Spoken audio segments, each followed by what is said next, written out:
Hello, good morning students. हमने last आपका पढ़ा था कूलम्स लॉ और हमने कूलम्स लॉ की कौन सी फॉर्म पढ़ी थी? Scalar form. आज हमारे पास है कूलम्स लॉ की कूलम्स लॉ की कौन सी फॉर्म? Vector form. लेकिन स्केलर फॉर्म को मैं थोड़ा सा एक्सप्लेन कर रहा हूँ, ध्यान दें। और वेक्टर फॉर्म बहुत आसान। स्केलर का मतलब होता है जिसमें हमने सिर्फ फोर्स का मैग्नीट्यूड फाइंड करना है। वेक्टर का मतलब हमने फोर्स का मैग्नीट्यूड और डायरेक्शन दोनों फाइंड करनी है। स्केलर फॉर्म क्या था? आपके पास एक चार्ज था Q1, दूसरा चार्ज था आपके पास क्या? Q2, बीच में डिस्टेंस क्या था? R। और कूलम्स लॉ की स्टेटमेंट थी, क्या कहता है? It states that the force of attraction or repulsion between two charge at rest is directly proportional to the product of their charge and inversely proportional to the square of distance between them। हमने दो फार्मूले इसके find out किए थे last में। तो अगर दो चार्ज के बीच कुछ नहीं है, खाली स्पेस है, तो आपके पास फोर्स थी किसके बराबर? F is equal to 1/4 pi epsilon naught Q1 Q2 upon R square. ये तब था जब दो चार्ज के बीच कोई मीडियम नहीं है। इसको बोलते थे आपका क्या? एप्साइलन। और इसको बोलते हैं एप्साइलन नॉट। एप्साइलन का मतलब परमिटिविटी और एप्साइलन नॉट का मतलब परमिटिविटी ऑफ फ्री स्पेस। इसका मतलब होता है, दोनों को परमिटिविटी बोलते हैं।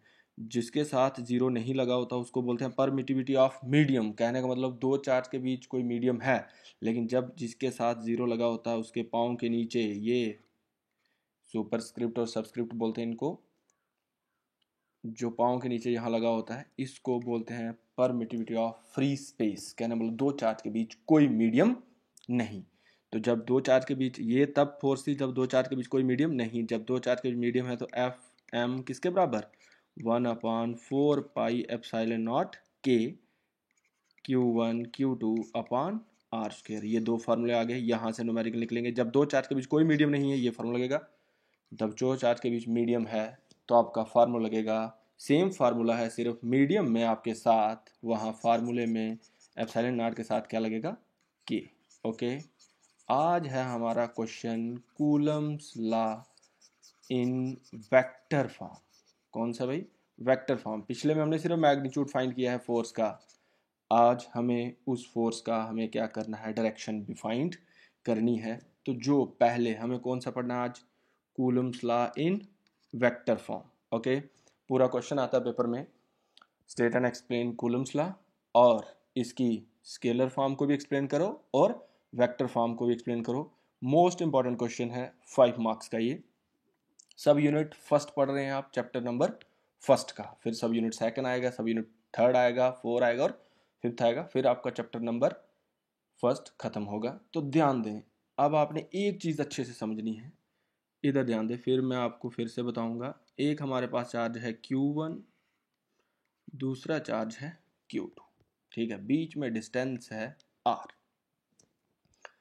अगर ये दोनों पॉजिटिव हुए तो रिपेल करेंगे, दोनों नेगेटिव हुए फिर रिपेल करेंगे, एक पॉजिटिव हुआ और एक नेगेटिव हुआ क्या करेंगे? अट्रैक्ट करेंगे। ओके, अगर दोनों पॉजिटिव है, क्लियर, तो अब हमें वेक्टर फॉर्म को समझना है अच्छे से। अगर आप एक बात मेरी अच्छे से समझ गए आपको कोई प्रॉब्लम नहीं है, ठीक है। इधर ध्यान देना, Q1 वाला अगर Q2 को मारता है, क्या करता है? Q2 को मारता है, मारेगा तो Q2 वाला भागेगा। अगर Q1 वाला इधर से जाके किसको मारेगा? Q2 को। Q2 किधर भागेगा? इधर, इधर भागेगा। मार मतलब फोर्स, मार मतलब क्या? फोर्स। डायरेक्शन है इस तरफ, फोर्स आ गया ऊपर, वेक्टर। किसको मार पड़ रही है? Q2 को। किसको भाई? Q2 को। मार कौन रहा है? कौन मार रहा है? Q1। ध्यान दे, Q1 टुर टुर के जा रहा है और किसको मार रहा है? Q2। मार मतलब फोर्स। ध्यान देना, जिसको मार पड़ रही है उसको पहले लिखना है और जिसको मार, जो मार रहा है वो बाद में। F to F vector 2 1, F vector, F मतलब मार, कहने मतलब फोर्स, 2 मतलब किसको पड़ रही है? Q2 को, और मार कौन रहा है? 1। क्लियर। और Q1 वाला टुर टुर के कहाँ से जा रहा है? कहने मतलब चल के। एक्चुअल में चार्ज चलेगा नहीं, चार्ज यहाँ क्या है? रेस्ट में है। ध्यान से सुनना, सिर्फ आपको समझाने के लिए मैं बता रहा हूँ। Q1 वाला कहाँ से चलेगा? टुर टुर के कहाँ तक जाएगा? Q2 तक। और Q2 को मारेगा और Q2 किस तरफ जाएगा? इस तरफ। फोर्स का, फोर्स वेक्टर आ गया। और क्या? 2 1, 2 1 का मतलब क्या है? कि फोर्स किसको लग रही है, Q2 को, और लगा कौन रहा है, Q1, और वो कहाँ से चल रहा है, Q1 से Q2। कहने का मतलब यहाँ एक वेक्टर आएगा आपका R वेक्टर, और वो कहाँ से चल रहा है, R वेक्टर 1 से लेके 2 तक। ओके, और R वेक्टर क्या होता है मैं अभी एक्सप्लेन करूंगा आगे। उसके बाद अगर Q2 वाला मारेगा किसको, Q1 को, किधर भागेगा Q1, इधर। अब आपको थोड़ा सा माइंड में आएगा, मैं फिर से अभी एक्सप्लेन करूंगा, डोंट वरी। Q2 वाला मारेगा किसको, Q1 को, Q1 इधर इधर भागेगा। फोर्स का नाम F वेक्टर, किसको मार पड़ रही है, किसको फोर्स लग रही है, किसको, Q1 को, और मार कौन रहा है, Q2। तो क्या आ जाएगा, F वेक्टर 1 2। F वेक्टर 1 2 का मतलब क्या है, फोर्स एक्ट कर रही है किस पर, Q1 पर, और कौन लगा रहा है, Q2। और अब Q2 वाला टू टूर के कहाँ आ रहा था, Q1 के पास, और R कैप 2 1, क्या भाई, R कैप 2 1 कहाँ से आ रहा था, Q2 से, और कहाँ आके मार रहा था, Q1 को। एक्चुअल में ये कोई नहीं टुरेंगे, ये दोनों चार्ज कोई चलेंगे नहीं, ये दोनों चार्ज रेस्ट में है, सिर्फ आपको समझाने के लिए। मैं फिर से एक बार समझा रहा हूँ आपको, ध्यान दें, फिर से मिटा के फिर से समझा रहा हूँ। क्यों, क्योंकि एक बार अगर आपने समझ लिया इसको अच्छे से, तो आपको कोई परेशानी नहीं है। और इस चीज़ को और साथ में मैं एक्सप्लेन कर दूंगा अभी यूनिट वेक्टर को। पहले मुझे फोर्स को समझाना जरूरी था, ध्यान दे। फिर से आपके पास चार्ज Q1 और ये क्या, Q2, अगर, और बीच में डिस्टेंस क्या, R। अगर Q1 वाला मारेगा किसको, Q2 को, कहने का मतलब मार मतलब फोर्स, तो ये आ गया आपकी मार F वेक्टर। और किसको मार पड़ रही है, कहने मतलब किसको फोर्स लग रही है, Q2 को, और कौन लगा रहा है, Q1। तो क्या आ जाएगा, F वेक्टर 2 1। क्लियर। और Q1 वाला कहाँ से चल के जा रहा है, Q1 से कहाँ तक, Q2 तक, R वेक्टर 1 से 2, ये आपकी एक डायरेक्शन रहेगी। अगर Q2 वाला मारेगा किसको, Q1 को, मार मतलब अभी मैंने आपको समझाया, मार मतलब फोर्स, F वेक्टर 1 2, किसको मार पड़ रही थी, 1 को, मार कौन रहा है, 2। तो मार मतलब फोर्स, जिसको पड़ रही है वो पहले आएगा, जो मार रहा है वो दूसरे नंबर पे आएगा। जैसे इसको मार पड़ रही थी Q2 को, तो पहले आया, जो मार रहा है वो बाद में। यहाँ मार किसको पड़ रही है, Q1 को, और जो मार रहा है वो Q2 बाद में। और इसकी भी एक डायरेक्शन रहेगी, Q2 वाला कहाँ से टूट के आएगा, Q1 तक, और क्या आएगा, R कैप 2 1। अब मैं आपको बताऊं बेटा, R कैप होता है क्या, यूनिट वेक्टर। क्या होता है, यूनिट वेक्टर। आप 11th में पढ़ गए हैं, ए के ऊपर कैप, इसको भी क्या बोलते हैं, यूनिट वेक्टर। कहने मतलब किसी भी क्वांटिटी के ऊपर जब कैप होगी, चाहे ए के साथ भी एक्सप्लेन करते हैं हम, आर के साथ भी, उसको बोलते हैं क्या, यूनिट वेक्टर। तो ध्यान देना, आर क्या 1 2 का मतलब क्या है, जो यूनिट वेक्टर है वो उसकी डायरेक्शन कहाँ से कहाँ है, Q1 से Q2 के, कहाँ से कहाँ है, Q1 से Q2। और आर कैप 2 1 क्या है आपका, यूनिट वेक्टर है, उसकी डायरेक्शन कहाँ से कहाँ है, Q2 से Q1। क्लियर। और उसके बाद सेम कूलम्स लॉ वही रहेगा, दो चार्ज के बीच, सिर्फ इनमें क्या है, डायरेक्शन है। क्लियर। अब मैं आपको थोड़ा आगे और एक्सप्लेन करता हूँ, ध्यान देना। अब जैसे एक फोर्स मैंने एक्सप्लेन कर दी, बस आपको ये वाली क्लियर होगी, सब समझ आ जाएगा। जैसे F वेक्टर 2 1, F वेक्टर 2 1 क्या है, फोर्स है, कौन से चार्ज के ऊपर लग रही है, Q2 के ऊपर, लगा कौन रहा है, Q1। ध्यान देना, F वेक्टर 2 1 क्या है, फोर्स है, एक्टिंग ऑन चार्ज किसके ऊपर, Q2, और लगा कौन रहा है, ड्यू टू चार्ज Q1। तो फोर्स आपको पता है कौन सा, अभी आप पीछे फाइंड करके आए, और इन दो चार्ज के बीच कोई मीडियम नहीं है, तो क्या आएगा, 1/4πε0। एक चार्ज है आपका Q1, दूसरा चार्ज है Q2, और बीच में डिस्टेंस क्या, R², वही सेम कूलम्स लॉ। लेकिन ध्यान देना है, जब F वेक्टर 2 1 जो फोर्स लग रही है, कौन लगा रहा है, Q1 किसको, Q2, इसके साथ एक डायरेक्शन आएगी, वो क्या है, यूनिट वेक्टर R कैप 1 2। कहने का मतलब R कैप 1 2 क्या है, यूनिट वेक्टर है, जिसकी डायरेक्शन कहाँ से कहाँ है, Q1 से Q2। R cap 1 2 is the unit vector directed from Q1 to Q2। अगर आपने ये जितनी मैंने बात बताई है, अगर इसको अच्छे से समझ लिया, आपको सब समझ आएगा। Clear.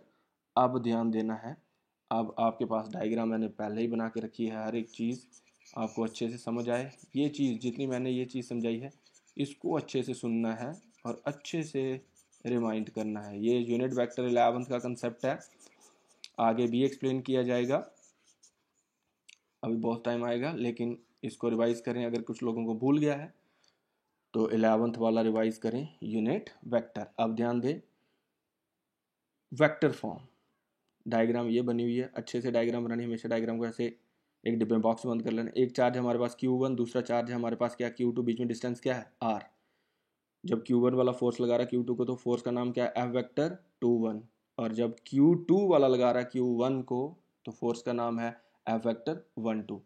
Consider two charge Q1 and Q2, और आपको समझाया ऐसे Q1, जब भी आप नोट्स बनाने इसके ऊपर ऐसे इन्वर्टेड कामास कहने वाले इसकी क्या बनानी है, डैल बनानी है, जैसे आप अपनी बनाते हैं। Consider two charge Q1 and Q2 be at rest and R be the distance between them. If F vector 21, अभी मैंने एक्सप्लेन किया, F मतलब फोर्स, 2 मतलब किसको मार पड़ रही है 2 को, 1 मतलब जो मार रहा है। कहने का मतलब F वेक्टर 21 का मतलब फोर्स एक्ट हो रही है Q2 के ऊपर, और कौन लगा रहा है Q1। F वेक्टर 21 कामा डालें इसके बाद इन्वर्टेड कामास, B the force acting on charge Q2 due to charge Q1, then Coulomb's law can be written as, तो क्या आ जाएगा आपके पास F vector 21 is equal to 1 upon 4 pi epsilon naught Q1 Q2 upon R square और R cap. और अभी मैंने आपको बताया था R कैप 1 2, R कैप 1 2, ये आपकी क्वेश्चन नंबर आ गई 5। और R कैप 1 2 क्या होता है, यूनिट वेक्टर जिसकी डायरेक्शन Q1 से Q2। क्लियर, मैंने आपको बताया टूट टूट के जा रहा था, एक्चुअल में कोई टूट टूट के नहीं जाएगा, ये सिर्फ आपको समझाने के लिए, क्योंकि ये दोनों चार्ज क्या हैं, स्टेशनरी हैं, अदरवाइज कूलम्स लॉ वैलिड नहीं होगा। Where R cap 1 2 is the unit vector directed from Q1 to Q2। अब दूसरी वाली फोर्स आपके माइंड में तो क्लियर होगी कि वो क्या होगी, अगर आपने ध्यान से ऊपर वाला पढ़ा है तो। If F vector 1 2, F vector 1 2 का मतलब अब इस बार मार किसको पड़ रही है, चार्ज 1 को। मार कौन रहा है, चार्ज 2, कहने मतलब मार मतलब force. If F vector 1 2 be the force acting on charge Q1 due to charge Q2, then Coulomb's law can be written as F vector 1 2 is equal to 1 upon 4 pi epsilon naught Q1 Q2 upon R square, और यहाँ change है बाकी same. अब क्या आएगा, R cap 21 किसके बराबर, क्या मतलब हुआ इसका, unit vector directed from Q2 Q1, उल्टा पहले कहां से था R कैप 1 2, Q1 से Q2, अब उल्टा Q2 से Q1, और ये आपकी इक्वेशन बनी क्या 6th। और मेरे बच्चा R cap 21, where R cap 21 is a unit vector directed from Q2 to Q1। अब ध्यान दें, R कैप 1 2 की डायरेक्शन है किससे, Q1 से Q2, और R कैप 21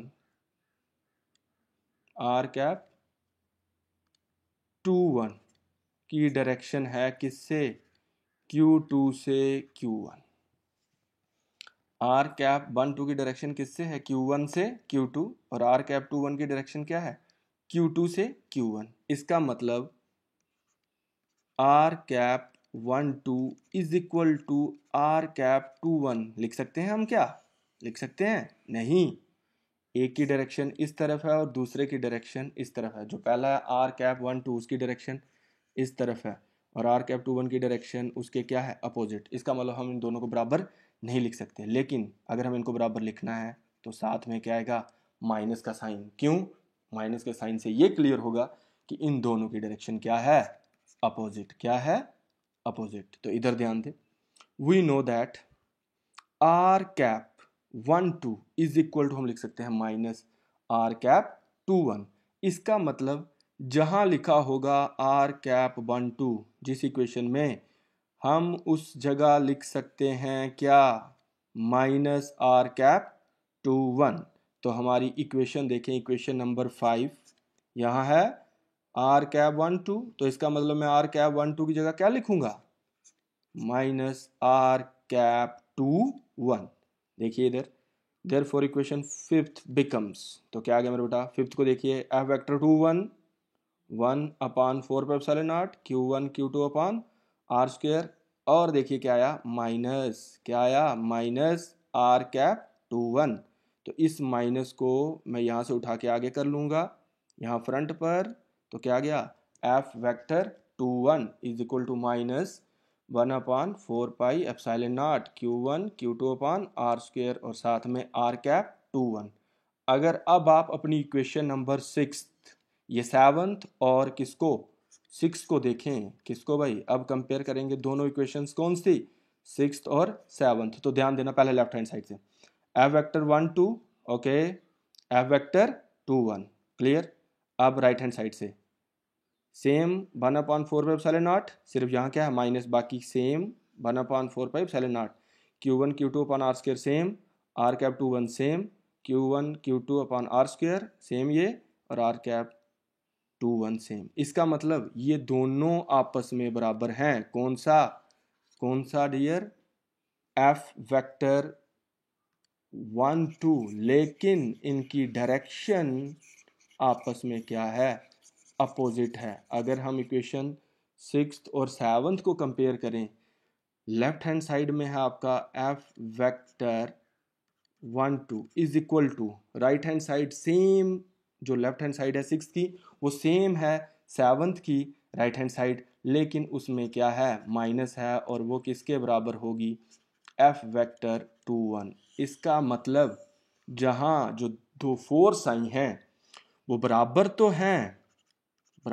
हैं, इक्वल हैं, लेकिन एक के साथ माइनस आ रहा है, इसका मतलब उनकी डायरेक्शन क्या है, अपोजिट है। उनकी डायरेक्शन क्या है, अपोजिट। और आप एक लॉ पढ़ के आए थे 11th में, जो फोर्स लगाता है इक्वल एंड अपोजिट, इसका मतलब कूलम्स लॉ भी, उस लॉ को बोलते हैं Newton's third law of motion. इसका मतलब कूलम्स लॉ भी फॉलो करता है किसको भाई, Newton's third law of motion. क्यों, क्योंकि हमने 6th और 7th इक्वेशन को कंपेयर किया, एफ वेक्टर 1 2 किसके बराबर आया, माइनस एफ वेक्टर 2 1, ओके, ध्यान दें। On comparing equation 6th and 7th आपका आ गया एफ वेक्टर 2 1 किसके बराबर, माइनस एफ वेक्टर 1 2। इसका मतलब जो फोर्स दो चार्ज के ऊपर लग रही है वो क्या है, इक्वल एंड अपोजिट, क्या है, इक्वल एंड अपोजिट। और इसका मतलब जो कूलम्स लॉ है वो किसके अकॉर्डिंग्स है, Newton's third law of motion. बहुत आसान। Thus the force exerted by two charges on each other are equal and opposite. Hence Coulomb's law is in accordance with the Newton's third law of motion. Clear?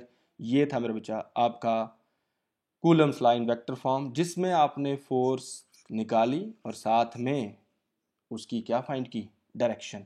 इसलिए इसको बोला जाता है vector form. Scalar में सिर्फ force था, उसका magnitude था, और मैग्नीट्यूड बहुत सारे लोगों को कई बार परेशानी आती है कि मैग्नीट्यूड क्या है, मैग्नीट्यूड क्या है। तो ध्यान दें, जैसे कोई बाइक चल रही है 40 किलोमीटर पर हार, जो ये स्पीड है, जो ये नंबर है 40, दैट्स कॉल्ड मैग्नीट्यूड। क्या बोलते हैं इसको, मैग्नीट्यूड। क्लियर? तो ओके, अब है इंपॉर्टेंस ऑफ कूलम्स लॉ। बहुत ही आसान। कूलम्स लॉ दो चार्ज के बीच क्या फाइंड करता है, रेस्ट में होते हैं चार्ज, डिस्टेंस आर होता है, दो चार्ज के बीच इलेक्ट्रिक फोर्स को कैलकुलेट करता है। क्या करता है, इलेक्ट्रिक फोर्स को कैलकुलेट। एक मोस्ट इंपॉर्टेंट नोट ध्यान दें, जब भी आपका चार्ज, कोई भी चार्ज आपके पास रेस्ट में है तो उसके पास होती है इलेक्ट्रिक फोर्स। कौन सी होती है, इलेक्ट्रिक फोर्स। अपने दिमाग में बिठा लेना, जब भी चार्ज क्या हो, रेस्ट में, तो उसके पास क्या होती है, इलेक्ट्रिक फोर्स। और अगर चार्ज क्या हो, मोशन में, तो उसके पास इलेक्ट्रिक फोर्स तो होती ही होती है, उसके पास होती है magnetic force. Clear? Coulomb's law की इंपॉर्टेंस क्या है कि वो दो चार्ज के बीच किसको फाइंड करता है, इलेक्ट्रिक फोर्स को। और अगर कोई चार्ज आपका रेस्ट में है तो उसके पास सिर्फ इलेक्ट्रिक फोर्स होती है, लेकिन अगर आपको कोई चार्ज मोशन में है तो उसके पास दोनों होती हैं, इलेक्ट्रिक फोर्स भी और मैग्नेटिक फोर्स भी। तो ध्यान दें, इंपॉर्टेंस ऑफ कूलम्स लॉ क्या है। It enables us to calculate electric force between two charge at rest. Between two charge at rest. Clear? उसके बाद है मेरे बच्चा limitations. लिमिटेशंस क्या है, जो कूलम्स लॉ है, आपकी पहली लिमिटेशन ये है, जो कूलम्स लॉ है वो एप्लीकेबल है in the case of point charge only, और Coulomb's law does not apply when charge bodies are sphere. Point charge क्या होते हैं, जैसे ये चार्ज है और ये दूसरा चार्ज है आपके पास Q2। पॉइंट चार्ज का क्या मतलब होता है, ऐसे बना लेते हैं Q1 और क्या Q2। पॉइंट चार्ज का क्या मतलब होता है आगे भी एक्सप्लेन किया जाएगा।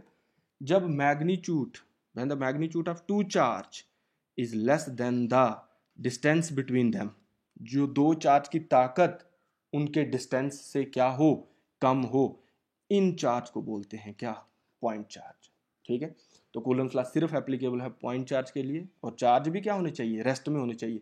मोशन में होंगे तो हम कूलम्स लॉ आपका एप्लीकेबल नहीं होगा। क्यों, क्योंकि चार्ज जब रेस्ट में होगा सिर्फ उसके पास क्या होगी, इलेक्ट्रिक फोर्स, लेकिन चार्ज जब मोशन में होगा तो उसके पास इलेक्ट्रिक फोर्स भी होगी और क्या, मैग्नेटिक फोर्स भी। तो फिर हम कूलम्स लॉ अप्लाई नहीं कर पाएंगे, क्योंकि तब हम इलेक्ट्रिक फोर्स को कैलकुलेट नहीं कर पाएंगे। तो पॉइंट चार्ज क्या हुआ, when the magnitude of two charge is less than the distance between them, then उन चार्ज को बोलते हैं क्या, पॉइंट चार्ज। और कूलम्स लॉ अप्लाई नहीं होता व्हेन चार्ज बॉडी क्या हो, स्फीयर। ओके, क्यों नहीं एक्सप्लेन कर रहा हूँ, तो ध्यान दें। आप पढ़ के आए थे पीछे कि चार्ज हमेशा बॉडी के आउटर साइड होता है, बॉडी के अंदर चार्ज नहीं होता। लेट अस सपोज दैट हम इन दो चार्ज के बीच फोर्स कैलकुलेट करते हैं। क्लियर, तो ध्यान देना, ये साथ वाला इसको रिपेल करेगा, ये साथ वाला इसको रिपेल करेगा, ये साथ वाला इस वाले बंदे को रिपेल करेगा, इसको रिपेल, कहने मतलब ये इस फोर्स को क्या कर देंगे, डिस्टर्ब कर देंगे। तभी कूलम्स लॉ एप्लीकेबल नहीं है जब चार्ज बॉडी क्या हो, स्फीयर। और दूसरी लिमिटेशन है, कूलम्स लॉ अप्लाई नहीं हो सकता जब चार्ज क्या हो, मोशन में। वो मैंने अभी आपको एक्सप्लेन की, क्यों, क्योंकि चार्ज जब रेस्ट में होता है तो उसके पास सिर्फ क्या होती है, इलेक्ट्रिक फोर्स, लेकिन जब मोशन में होता है तो उसके पास इलेक्ट्रिक फोर्स भी होती है और क्या, मैग्नेटिक फोर्स भी। तो ध्यान देना, limitation of Coulomb's law, Coulomb's law is applicable in the case of point charge only. Coulomb's law does not apply when charge bodies are sphere. Coulomb's law does not apply when charge is in motion. Clear, ये आपका Coulomb's law का question complete. अब है आपके पास conceptual question. ये जो conceptual या छोटे छोटे क्वेश्चन आपको साथ में करवाए जाएंगे, ये पेपर में एक एक नंबर या दो दो नंबर के आते हैं। तो ये व्हाट इज़ परमिटिविटी, पढ़ाई क्या आया था मैंने आपको, मैंने अभी पीछे पढ़ाया है कि परमिटिविटी क्या होती है। अभी फिर से मैं एक्सप्लेन कर रहा हूँ, आपने ध्यान से सुनना है, फिर से एक्सप्लेन कर रहा हूँ कि परमिटिविटी क्या है। तो ध्यान देना, आपको बताया भी था एप्सिलॉन या एप्सिलॉन नॉट, इसको भी परमिटिविटी बोलते हैं और इसको भी परमिटिविटी बोलते हैं। परमिटिविटी मतलब परमिशन। एप्सिलॉन तब होता है जब दो चार्ज के बीच कोई मीडियम हो, एप्सिलॉन नॉट तब होता है जब दो चार्ज के बीच कोई मीडियम ना हो। तो इसको भी परमिटिविटी, इसको बोलते हैं परमिटिविटी ऑफ मीडियम और इसको बोलते हैं परमिटिविटी ऑफ फ्री स्पेस। तो कहने मतलब मीडियम हो या फ्री स्पेस हो तो वो दो चार्ज को क्या करेगा, परमिशन देगा या अलो करेगा, या तो अट्रैक्ट करो या क्या करो, रिपेल। उसी को बोलते हैं परमिटिविटी ऑफ मीडियम। ठीक है, उसी को बोलते हैं परमिटिविटी। यहाँ मीडियम और फ्री स्पेस की बात नहीं करें, हमें सिर्फ पढ़ना है क्या, permittivity. Clear, permittivity of medium is defined as the permission given by the medium to the electric charge to attract और रिपेल ईच अदर। कहने का मतलब अगर उनके बीच फ्री स्पेस है तो वो तब भी उन दोनों चार्ज को बोलेंगे भाई यहाँ तो अट्रैक्ट करो या रिपेल करो। अगर सेम हुए तो रिपेल करेंगे, अपोजिट हुए तो क्या करेंगे, अट्रैक्ट करेंगे। तो क्या हुआ आपका permittivity, permittivity of the medium is defined as the permission given by the medium to the electric charge to attract और रिपेल ईच अदर। ओके, यहाँ तक हम इसके रखेंगे, इसके आगे हम न्यूमेरिकल पार्ट करेंगे। जैसे ही आपके 4 5 वीडियो होते जाएंगे बच्चा, आपको PDF मिलता जाएगा और आप वहाँ से नोट बनाएंगे अच्छे से। कोई भी परेशानी हो तो मैं इधर हूँ। ओके, आज के लिए इतना ही।